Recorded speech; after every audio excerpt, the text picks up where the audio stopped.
Malcolm Crowe, a conspicuous kid therapist, gets back one night with his significant other, Anna Crowe, from an occasion where he was respected for his work.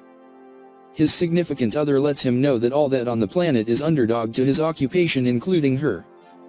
The two find they are in good company. A young fellow seems waving a weapon. He says that he would rather not be apprehensive any longer and blames Crowe for bombing him. Crowe remembers him as Vincent Dim, a previous patient whom he treated as a youngster for visualizations. Dim shoots Crowe in the lower mid-region, and seconds after the fact directs the firearm back toward himself.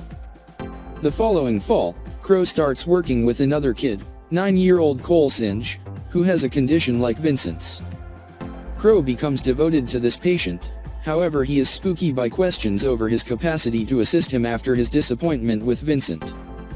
In the meantime, his relationship with his better half starts to self-destruct because of his attention on work. When Crowe procures his trust, Cole in the long run trusts in him that he sees dead individuals that stroll around like standard individuals. However, Crowe at first thinks Cole is hallucinating. He in the end comes to accept that Cole is coming clean and that Vincent might have had a similar capacity.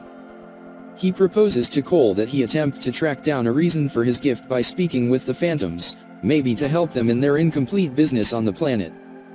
Cole at first would rather not, on the grounds that the Phantoms frighten him. However, he before long chooses to attempt it. One is an exhausted spouse manhandled by her better half who cut her wrists. One more that attempts to hurt Cole is a smoothly arguing just heard as a voice to Cole to let him out of the dull pantry since he's stifling.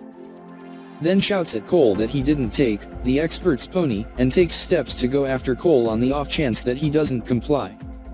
The third Phantom shows up momentarily. A kid without a doubt more established than Cole requests that he come into the room to track down the kid's dad's weapon.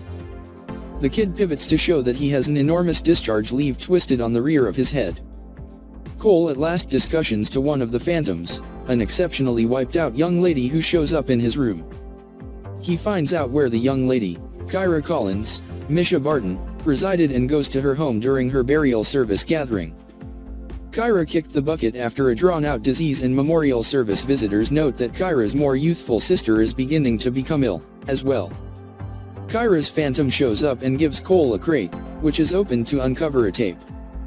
At the point when Cole gives it to Kyra's dad, the tape shows Kyra's mom placing floor cleaner liquid in Kyra's food while she really focused on Kyra during her sickness. The consistent sickness might highlight a sluggish harming for a situation of Munchausen condition as a substitute. Cole admits his mysterious to his mom, Lynn. Despite the fact that his mom at first doesn't completely accept that Cole before long lets Lynn know that her own mom once went to see her act in a dance presentation one night when she was a kid. And that Lynn didn't know about this since her mom remained toward the rear of the crowd where she remained invisible. He likewise tells her the response to an inquiry she posed when alone at her mom's grave. Lynn sorrowfully acknowledges this as reality. Cole likewise mentors Crowe on his marriage, proposing he take a stab at conversing with his significant other while she is sleeping. Crowe gets back to his home, where he tracks down his significant other sleeping on the lounge chair with the couple's wedding video on behind the scenes, not interestingly.